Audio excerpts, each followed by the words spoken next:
Ну вот, наконец-то вышел фильм «Хищник 5. Добыча». И вы знаете, что раньше я делал очень хороший ролик для объяснения всей этой киновселенной. И я считаю, что просто обязан поделиться своим мнением об этой картине. Также у меня есть интересные новости про сериал «Чужие». О них я расскажу в самом конце. Это канал Good Movies, меня зовут Евгений, осторожно, будут спойлеры.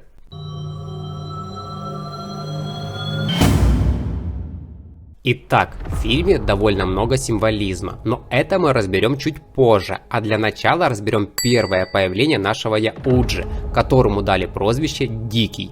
Тут было все весьма канонично. Он высадился на новом для себя охотничьем угодье, а его корабль автопилотом возвращается на орбиту Земли. Мы уже знаем, что вся охота записывается через маску и запись отправляется на корабль. Если хищник умрет, корабль вернется на родную планету, где уже все его собратья посмотрят охоту и сделают вывод для себя.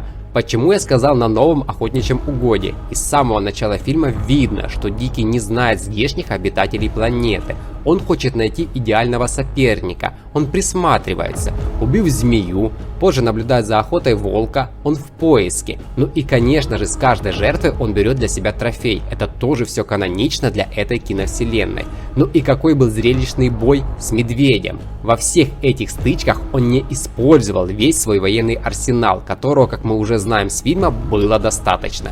Дело в том, что каждый охотник использует лазерную пушку или, как в этом фильме, стрелы только тогда, когда силы не равны. Внешний вид хищника мне понравился. Плюс мне кажется, что он очень молодой. Что вы думаете по этому поводу, напишите в комментариях. Я, конечно же, рад, что все-таки сценаристы показали Мушкета Долини. В прошлом ролике на своем канале я был первый, кто упомянул о нем. Заметил я это, пересматривая старые фильмы. Я всегда так делаю перед выходом продолжения, чтобы более полноценно понять всю историю. На самом деле у Мушкета есть своя предыстория. Из книги «Хищник» 1996 года Рафаэль – капитан пиратов, которого предала его же команда, после того, как он отругал их за кражу драгоценностей из церкви. Его команда отвернулась от него. За этим сидел хищник по прозвищу Седая Спина. Он вмешался и убил всех. Пират Рафаэль вступил в равный бой с хищником, но был застрелен в спину во время сражения. Перед смертью он успел дать свое оружие в знак уважения Седой Спине, тот самый мушкет.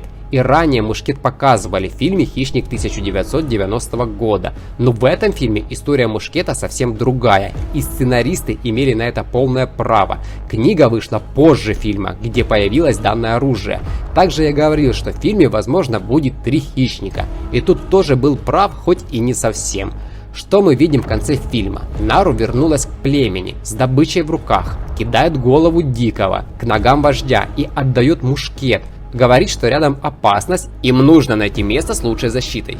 И начинаются титры, которые анимированы в стиле наскальных рисунков. Они полностью пересказывают весь фильм с самого начала, кроме, конечно же, концовки, на которой видно, как 3 корабля спускаются к племени. Но вот теперь можно гадать. Если фильм будет успешный и соберет достаточно денег в прокате, то будем ждать продолжения истории Нару и битва с 3 хищниками. А этот бой происходит тогда, когда враг значительно превышает силу Яуджи. Есть вторая версия концовки. По кодексу они должны в знак победы и уважения дать свое оружие или трофей Нару, и возможно именно за этим они спустятся с небес. А Нару взамен отдаст мушкет. А как вы думаете? Напишите в комментариях. Теперь хочу вернуться к символизму в фильме. С самого начала Нару сильно отличается от всех охотников племени. Она отличный следопыт, лекарь и не лезет на рожон, а действует тактично. На охоте с львицей она предлагает ловить ее на приманку и ждать, пока та сама придет. Также она сделает с хищником. Во-вторых, в фильме нет лишних эпизодов. Сцена, когда Нару с помощью ветки меряет размер ноги, чтобы понять полный рост своей будущей добычи. Она отличный следопыт.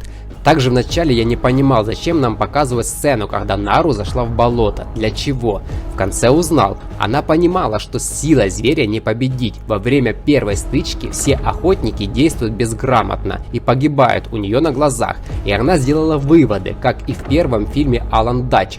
Делает ловушку для него. Я когда смотрел, сразу же вспомнил отсылку к первому фильму 1987 года. Также был использован тот же самый прием с тепловизором. Она заметила, что если температура тела снижена, то Яуджа слеп. и использовала цветок оранжевой туция. И в самом начале нам показывали навыки лекаря Нару. Все эти сцены были не лишние, они подготавливали нас к самой развязке фильма и не оставляют открытых вопросов, все прекрасно объяснено. Еще в трейлере были показаны туши мертвых животных, и у всех, в том числе у меня, были вопросы, что это не мог сделать Дикий. Я сразу же подумал, что это собиратели пушнины, которые получили по заслугам. Как же хорошо было показано, что Дикий придерживается кодекса, он не убивает Нару, когда та попала в капкан, они никогда не тронут слабее себя особей. Также мне понравился весь арсенал, который был не просто ради того, чтобы показать, а действительно в фильме было все круто применено. Очень зрелищная сцена использования щита, не только для защиты, а как оружие. Также была сетка. Первый раз она появилась в фильме «Чужой против хищника», но тогда плохо сработала, так как ее проела кислотная кровь чужого. В этом фильме она пригодилась как ни кстати. Были крутые стрелы, которые наводились 3 лазерными лучами. Ну и сама маска. Видно очень четко, что она костяная, трофейная. Но с какого существа пока что я не смог разобрать.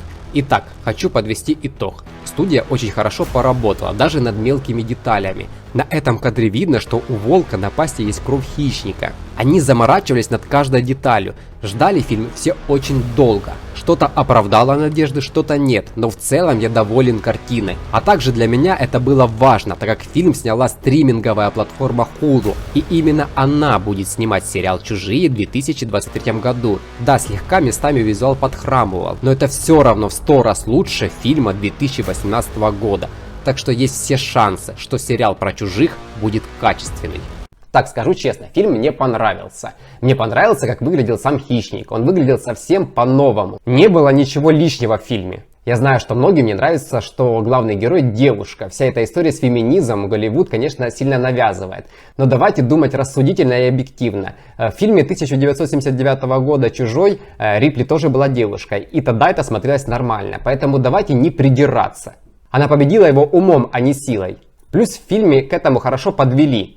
И, пожалуй, что можно было еще придумать в данной истории. Но мне тоже будет интересно ваше мнение, поэтому оставьте его в комментариях. Теперь новости, которые я прочитал сегодня в Твиттере о сериале «Чужие». Ходит такой слух, что сериал будет сниматься в 2 временных отрезках. То есть будет настоящее и прошлое. Прошлое будет в космосе, а настоящее будет на Земле. Этот прием использовался в сериале «Ведьмак» в 1 сезоне. И он был весьма удачный. Поэтому я уже в предвкушении, какой будет сериал. Надеюсь, вам понравилось мое мнение о фильме. Если да, то поставьте лайк. Это был канал Good Movies, меня зовут Евгений. До скорых встреч!